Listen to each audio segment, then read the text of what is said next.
friends, this is your new Kaveri book of class 9th. Class 9th की Kaveri book का chapter number 1 का part 1 हम कर चुके हैं. Chapter name is how I taught my grand mother to read. तो इसका पार्ट 1 हो चुका है. अभी तक आपने नहीं देखा तो पार्ट 1 आप जाके देखें. उसका एक्सप्लेनेशन, समराइजेशन, चैप्टर को डीपली आपको समझना है तो ज़रूर से आप देखें. आज हम करने वाले हैं चैप्टर 1 का part number 2. So you all are aware, this is the Kaveri book and chapter number 1. Name of chapter number 1 is how I taught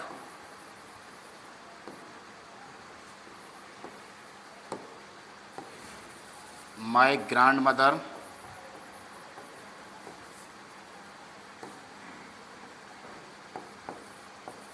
to read.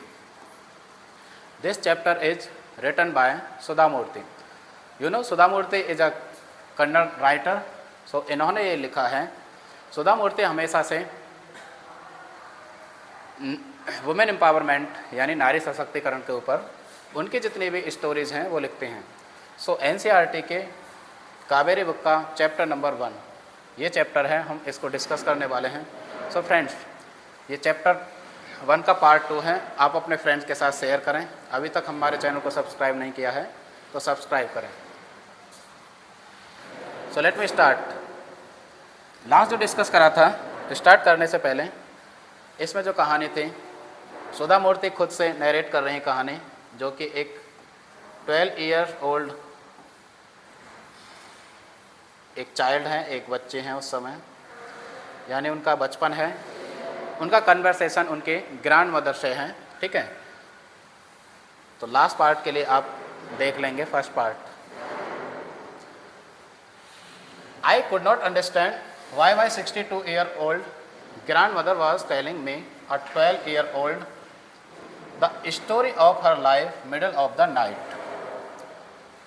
सुधा मूर्ति कह रहे हैं कि मुझे ये समझ नहीं आ रहा था कि मेरी 62 ईयर्स ओल्ड जो ग्रैंड मदर हैं ये कहानी रात में मुझे आके क्यों बता रहे हैं. इससे पहले हुआ क्या था कि दिन में उनसे दोनों की बातें हुई थी. सुधा मूर्ति की जो ग्रैंड मदर है उनकी आंखों में आंसू थे, वो परेशान थे. वो कुछ कहना चाह रही थी अपने डॉटर से, ग्रैंड डॉटर से, बट वो कह नहीं पाई थी. रात को वो टेरेस पे आके सो रही थी. तो सुधा मूर्ति के पास आके वो बैठते हैं उनके पास और बताने लगते हैं. सुधा मूर्ति कह रहे हैं कि मुझे ये समझ नहीं आ पा रहा था कि मेरी ओल्ड ग्रैंड मदर मुझको ये कहानी क्यों बता रही हैं. मैं तो बड़ी छोटी सी बच्ची हूँ, क्या मैं इसको समझने में कैपेबल हूँ. But I knew I loved her immensely and there had to be some reason why she was telling me. लेकिन मुझे पता था बिकॉज मैं उनसे बहुत ज़्यादा प्रेम करते हूँ या स्नेह करते हूँ, मैं उनके बहुत ज़्यादा क्लोज हूँ, इसलिए वो मुझे बता रहे हैं. I looked at her face. मैंने उस समय उनका फेस देखा. It was unhappy and her eyes were filled with tears. सुधा मूर्ति कह रहे हैं कि उस समय उनकी जो दादी थी, दादी की आंखों में आंसू थे, फेस बड़ा एकदम दुखित मन था. इट वॉज अनहैप्पी, वो बड़ी नाखुश दिखाई दे रही थी और आंखें एकदम आंसुओं से भरी हुई थी. She was a good looking lady who was usually always smiling. Because मेरी दादी जी बड़ी गुड लुकिंग थी, बड़ी सुंदर दिखने में थी, उनका अपीयरेंस था बड़ा ठीक ठाक था, लेकिन इस समय वो बड़ी दुखी थी, आंखों में आंसू थे, हमेशा से उनका फेस स्माइलिंग रहता था. इवन टुडे, आज भी, I can not forget the worried expression on her face. Sudha Murty अभी जब ये सुधा मूर्ति ने स्टोरी लिखी है, सुधा मूर्ति मैम ने, उस समय बता रहे हैं कि बचपन से आज तक मैं उनके इस फेस को, इस चिंता से भरे हुए फेस को या इस एक्सप्रेशन को मैं अभी तक नहीं भूल पाई हूँ, जो उस समय बचपन में, यानी कि मेरे जब मैं 12 साल की थी तब मैंने जो उनका फेस देखा था, अभी तक मैं नहीं भुला पाई हूँ. I leaned forward and held her hand. मैं उनकी तरफ गई और मैंने उनका हाथ पकड़ लिया. अब्बा, don't cry. अब्बा आप मत रो. What is the matter? मैंने पूछा, अब्बा आप क्यों रो रहे हो? आपकी आंखों में आंसू क्या हैं? बात क्या है आखिर? क्या मामला है जिसको आप बताना चाह रहे हो? Can I help you in any way? क्या मैं किसी तरह से आपकी कोई हेल्प कर सकती हूँ? इस तरह से मैम सुधा मूर्ति जब बचपन में थे उनसे ये पूछती हैं, yes I need your help. अभी ये वर्ड्स हैं सुधा मूर्ति के दादी जी के, यस मुझे आपकी हेल्प की ज़रूरत है। I know when you were away Karmaveera came as usual, जैसे आप घर पे नहीं होते हैं या फिर ऑफिस होते हैं या फिर बाहर होते हैं उस समय की कहानी है। ये करमवीरा एक सीरियल है बच्चों। करमवीरा, अभी इससे पहले की बात करें तो काशी यात्रा,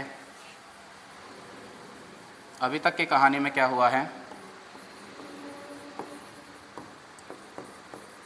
काशी यात्रा नाम का एक नोवेल था। उस समय कन्नड़ा लैंग्वेज की एक मोस्ट पॉपुलर राइटर हुआ करती थी, जो एक नोवेल आता था उनका एपिसोड 1 by 1 मैगजीन में, जिसका नाम था काशी यात्रा। उस काशी यात्रा की कहानी है, ठीक है। और उसी का एक सीरियल यानी कि पिक्चराइज होता था, टीवी पे आता था, जिसका नाम था करमवीरा। सो दादी माँ कह रहे हैं कि आप जब घर में नहीं होते, आप बाहर होते हो, तो करमवीरा तो अपने टाइम पे आता है यानी कि सीरियल, और मैं उसे देखती हूँ। I open the magazine, magazine में हर एक यानी कि वीकली एक मैगजीन आती है, उस वीकली मैगजीन में करमवीरा का एक एपिसोड आता है। जब भी मैं उस मैगजीन को देखती हूँ, I saw the picture that accompanies the story of Kashi यात्रा, तो हर बार उसमें काशी यात्रा की कहानी आती है। And I could not understand anything that was written, लेकिन जो भी कुछ लिखा रहता है मैं उसको बिल्कुल भी नहीं पढ़ पाती। Many times I rubbed my hands over the pages wishing they could understand what was written, और कई बार मैं उस बुक के या उस मैगजीन के पेपर्स पे अपने हाथ को रगड़ के देखती हूँ, रब करती हूँ कि काश मेरी समझ में कोई वर्ड्स आ जाए, लेकिन मेरी समझ में एक भी वर्ड्स नहीं आते, बिकॉज आई एम इलिटरेट, मैं बचपन में पढ़ी नहीं हूँ, इसलिए मेरी समझ में कुछ भी नहीं आता। But I knew it was not possible, लेकिन मुझे पता है कि मैं सिर्फ मेरे हाथों के रब करने से मेरी समझ कुछ नहीं आने वाला, ये मुझे पता है। If only I was educated enough, क्योंकि मैं यदि एजुकेटेड होती, मैं पढ़ी लिखी होती, तो ऐसा पॉसिबल था कि मैं समझ सकती थी, लेकिन मेरी समझ में कुछ नहीं आने वाला। I waited eagerly for you to return, और मैं वेट करती हूँ कि आप मतलब सुधा मूर्ति जब बचपन में थी वो वापस आएँ और मुझको ये पढ़ के सुनाएं मैगजीन का जो भी एपिसोड है, ठीक है। तो मैं आपका बड़ी बेसब्री से इंतज़ार करती हूँ। I felt you would come early and read for me, मैं चाहती हूँ कि आप आएँ और इसको मेरे लिए रीड करके सुनाएं। I even thought of going to the village, कभी कभी मैं सोचती हूँ कि अपने गांव में मतलब पड़ोस में जाके और किसी दूसरे इंसान से इसको पढ़वा लूँ, लेकिन मैं ऐसा नहीं कर पाती। I could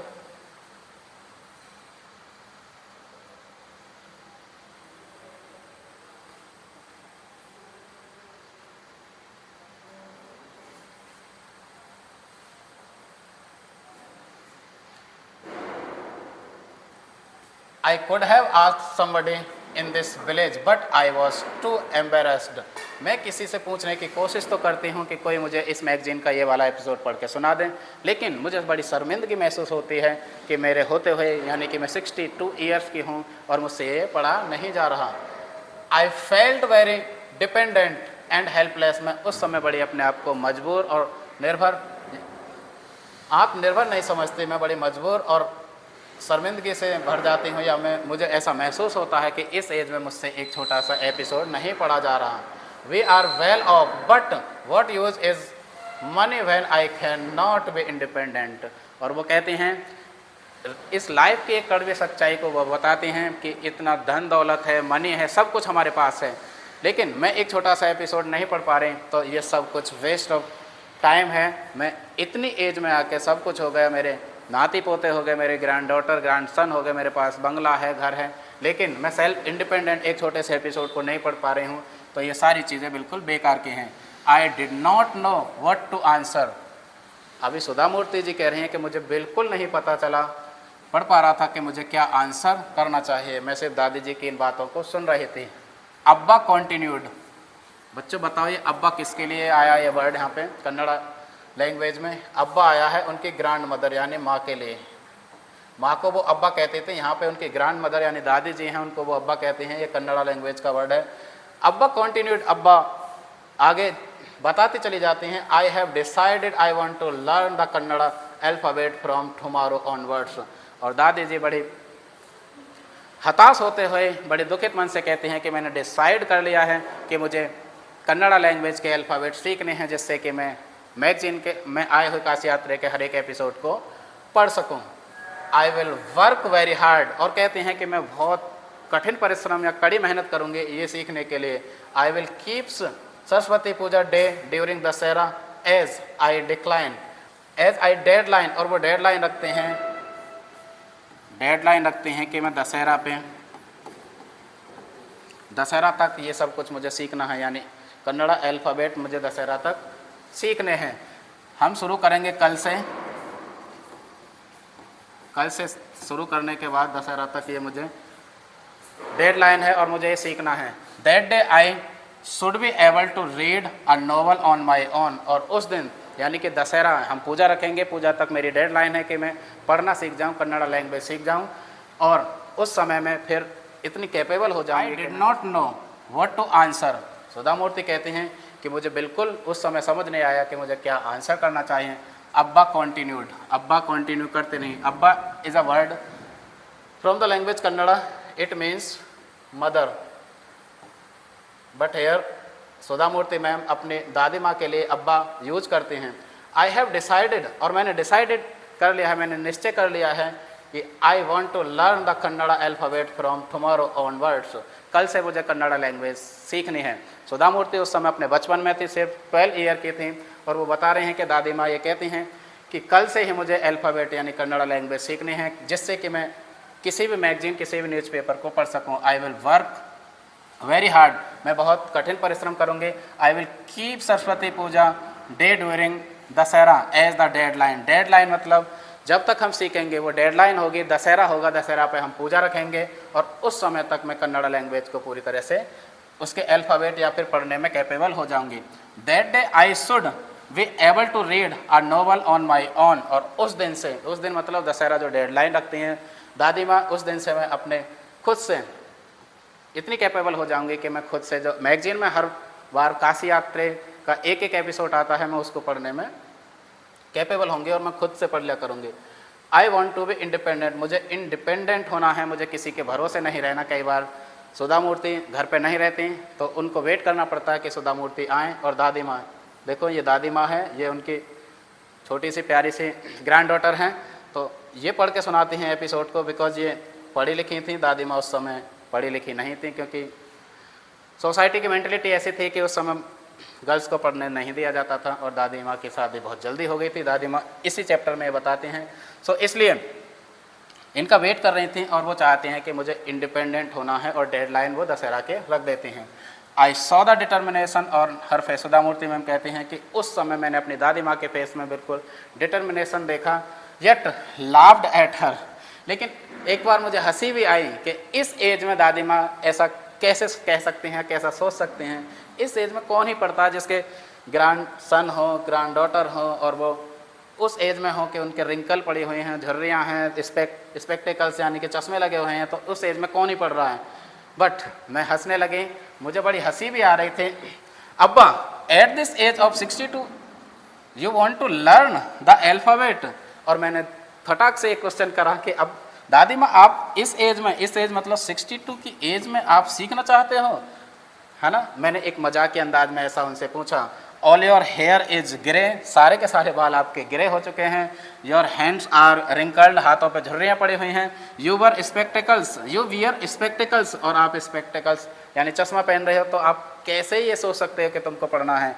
and you work so much in the kitchen, because kitchen में हम सब के लिए, हम सब बच्चों के लिए आप किचन में खाना वगैरह तैयार कर रहे होते हो, तो आपको टाइम तो मिलने वाला नहीं है, तो आपने ये कैसे सोच लिया। Childishly I made fun of the old lady. Old lady यहाँ पे दादी माँ के लिए सुधा मूर्ति मैम कह रहे हैं कि मैंने बड़े बचपने अंदाज में उनसे ऐसा कहा। मैं सिर्फ मजाक नहीं बना रही थी, मैंने हंसते हुए या फिर किसी मजाक के अंदाज में उनसे पूछा कि आप ऐसा कैसे सोच सकते हैं। बट सी जस्ट स्माइल्ड, मेरी दादी माँ ने कोई भी रिएक्ट नहीं करा, वो स्माइल करा उन्होंने, ठीक है, बिकॉज वो हमेशा से स्माइल करती थी और खुश मिजाज रहती थी। उन्होंने अभी भी स्माइल करा। For a good cause if you are determined, और कहते हैं कि एक अच्छे कारण, एक अच्छे कॉज के लिए आप बिल्कुल डिटरमाइंड हैं, आप डिटरमाइंड हैं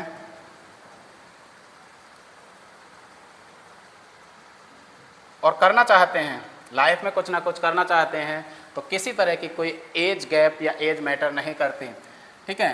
you determined you can overcome any obstacle, obstacle इधर होता है बेटा कठिनाई या रुकावट, किसी तरह की रुकावट। बस मन में यदि चाह है और आप चाहते हो, डिटरमाइंड हो कि करना है, तो आपको किसी तरह की कोई रुकावट, कोई ऑब्स्टेकल आपका बाधा नहीं बन सकती। आई will work harder than anybody but I will do it, मैं इतना हार्ड वर्क करूँगी जो कोई नहीं कर सकता, और मुझे करना है तो करना है। यदि मैंने ठान लिया है, मैंने इस बात को ठान लिया है कि मुझे कन्नड़ा लैंग्वेज खुद से सीखनी है, मुझे सेल्फ इंडिपेंडेंट बनना है, तो मुझे कोई ऐसी ताकत नहीं रोक सकती, बस मुझे करना है। For learning other is no age bar, और हाँ, लर्निंग के लिए किसी तरह का कोई एज बार, कोई एज लिमिट नहीं होती। आप चाहे तो 12 ईयर की ओल्ड में ईयर में यानी 12 साल की उम्र में सीख सकते हो, कभी भी सीख सकते हो, कोई फ़र्क नहीं पड़ता कि मैं 62 ईयर्स के हूँ, मेरे बच्चे हैं, मैं किचन में काम करती हूँ, मेरे हाथों में झुर्रियाँ हैं, इससे कोई फ़र्क नहीं पड़ता। मैं सीखने चाहती हूँ तो मैं चाहती और मैं सीख कर रहूँगी। The next day onwards I start in my tuition. Sudha Murthy ma'am कह रहे हैं कि अगले दिन ही मैंने अपनी दादी माँ का ट्यूशन शुरू कर दिया, मतलब क्लासेस लेनी शुरू कर दी। अब्बा वॉज अ वंडरफुल स्टूडेंट, तो मैंने पाया कि अब्बा मीन्स ग्रैंड मदर, दादी माँ बड़ी ब्रिलियंट स्टूडेंट थी उस समय, मतलब एक अच्छा स्टूडेंट होमवर्क कर रहा है और लिखने में या पढ़ने में इंटरेस्ट दिखा रहा है। The amount of homework she did was amazing, और उनके लिए जो जो होमवर्क दिया जाता है उसको सबको कंप्लीट करती हैं। सी वुड रीड, वो पढ़ पाती हैं, रिपीट करती हैं, पहले जो होमवर्क दिया उसको रीड करती हैं, रिपीट करती हैं, राइट करती हैं, रिटन वर्क करती हैं और रिसाइट करती हैं। इस तरह से एक किसी भी अच्छे स्टूडेंट के जो गुण होते हैं वो उनमें थे। आई was her only teacher, life में मैं सुधा मूर्ति सिर्फ 12 ईयर ओल्ड थी, और वो कहते हैं कि मैं अपनी लाइफ में सबसे पहले अपनी दादी माँ की पहली टीचर बनी, माई फर्स्ट स्टूडेंट, और दादी माँ मेरी पहली student. Little did I know then that one day I would become a teacher in computer science and teach hundreds of students. But हाँ, बचपन में मेरे सपने होते थे, ये सुधा मूर्ति मैम कह रहे हैं कि मैंने सोचा तो था कभी कि मुझे कंप्यूटर साइंस का एक टीचर बनना है, और मेरे हंड्रेड्स और थाउजेंड्स मेरे स्टूडेंट होंगे, मैं उनको पढ़ाया करूँगी। बट यहाँ पे मैं फर्स्ट टाइम अपनी दादी माँ की टीचर बनी। The Dussehra festival came as usual, Dussehra festival आ गया जो डेडलाइन था। Secretly I bought Kashi Yatre which had been published as a novel by that time, और उस समय मैंने काशी यात्रे की बुक, काशी यात्रे इस तरह की एक बुक आती थी, वो मैंने खरीदी। क्यों? क्योंकि डेडलाइन आ गई थी, दादी माँ अभी कन्नड़ लैंग्वेज पढ़ने लिखने में मतलब कैपेबल हो गई थी। माई ग्रैंड मदर कॉल्ड मी, मेरी ग्रैंड मदर ने मुझे बुलाया।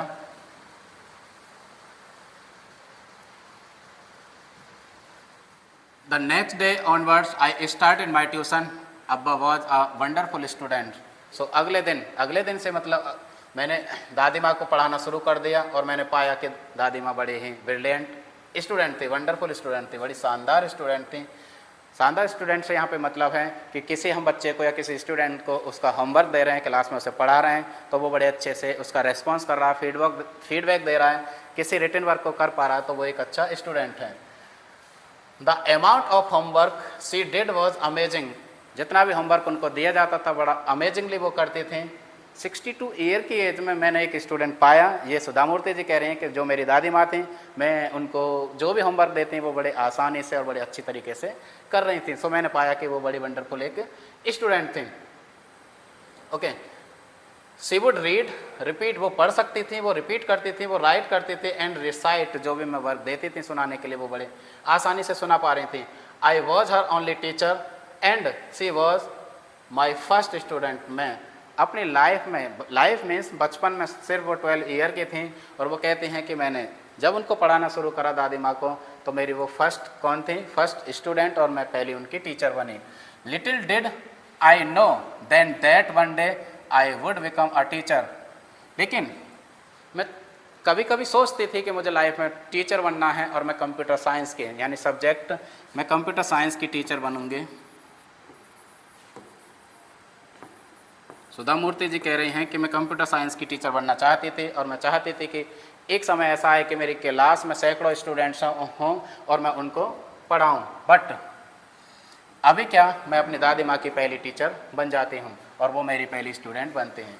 The Dussehra festival came as usual, अभी दशहरा फेस्टिवल जो डेडलाइन थी वो आता है। सीक्रेटली आई बॉट काशी यात्रे, रहस्यमय तरीके से यानी काशी यात्रे जो नोवेल बहुत इंटरेस्टिंग था, दादी माँ उसे बहुत चाव से यानी इंटरेस्ट के साथ पढ़ती थी, मैंने उसे उस बुक को बड़ी सीक्रेटली खरीद लिया। Which had been published as a novel by that time, और हाँ उस समय बहुत फेमस था वो नोवेल और दादी माँ को भी पसंद था, उसको मैंने पढ़ लिया, खरीद लिया।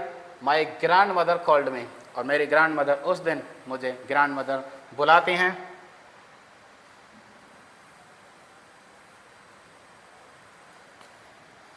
Okay, grand mother called me to puja place and made me sit down on a stool, मेरी ग्रैंड मदर मुझे बुलाती हैं क्योंकि उस समय उन्होंने पूजा रखी हुई थी और एक स्टूल देती हैं उस पर बैठने के लिए कहती हैं। सी gave me a gift of frock material, और वो फ्रॉक एक, क्योंकि मैं छोटी बच्ची थी तो मेरे लिए एक फ्रॉक गिफ्ट में प्रेजेंट करते हैं कि आपके लिए gift. Then she did something unusual, उसके साथ वो ऐसा अनयूजुअल और अनएक्सपेक्टेड करते हैं जो मैंने कभी सोचा भी नहीं था कि मेरी दादी ऐसा भी करने वाली हैं। तो गाइस गैस करो वो क्या करने वाले हैं। She went down and touch my feet, went down वो घुटनों के बल झुकते हैं और मेरे पैर छू लेते हैं। सो स्टूडेंट्स, ये अनयूजुअल ये है कि अभी तक क्या हमारे इंडियन कल्चर में ऐसा है कि हम एक टीचर के पैर टच करते हैं। ऐसा तो कभी नहीं हो सकता कि हमारी दादी माँ या ग्रैंड मदर हमारे पैर टच करें बच्चे के।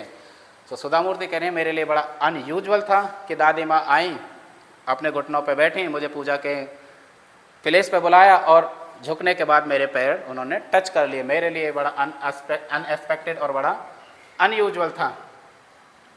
It was surprise and taken awake, ये मेरे लिए बड़ा सरप्राइजिंग था और अनएक्सपेक्टेड था कि मेरी दादी माँ मेरे पैर छू रहे हैं।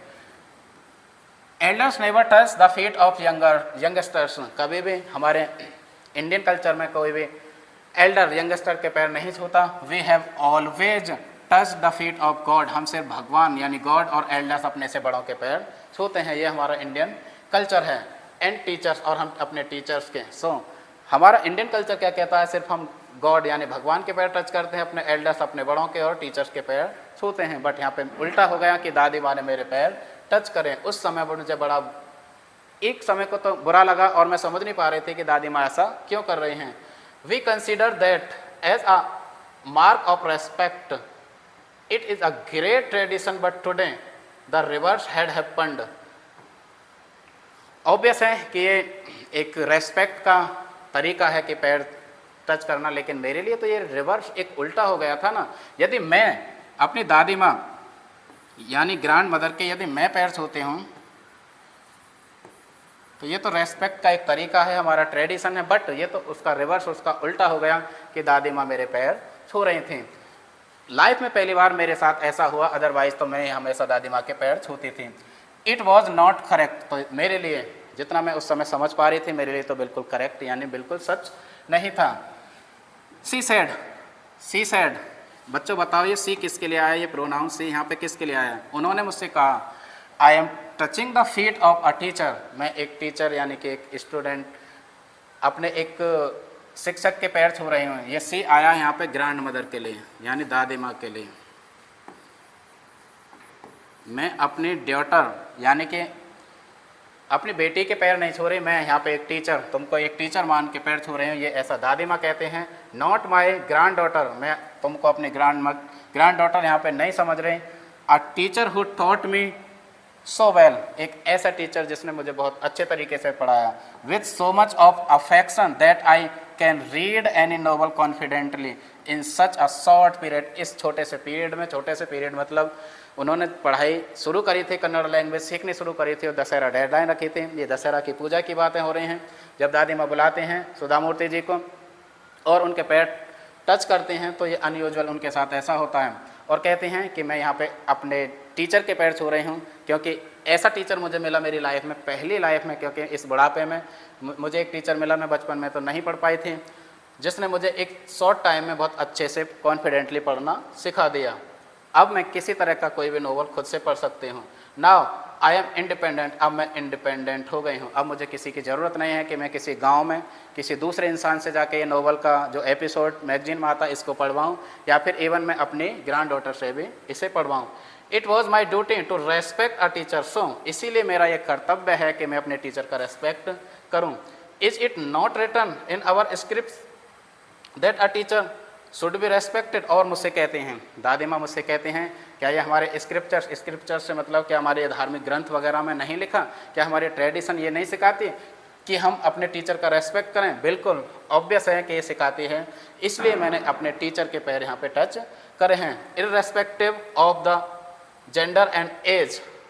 सो हमारे ट्रेडिशन बिल्कुल ये सिखाते हैं, हमारी कल्चर ये सिखाती है, बिना किसी जेंडर के, बिना किसी एज के, यदि हमने किसी को अपना टीचर माना है यानी तो माना है और हम उसका रेस्पेक्ट करेंगे या करते हैं, तो ऐसा हमारे ट्रेडिशन है और दादी माँ ऐसा कहती हैं।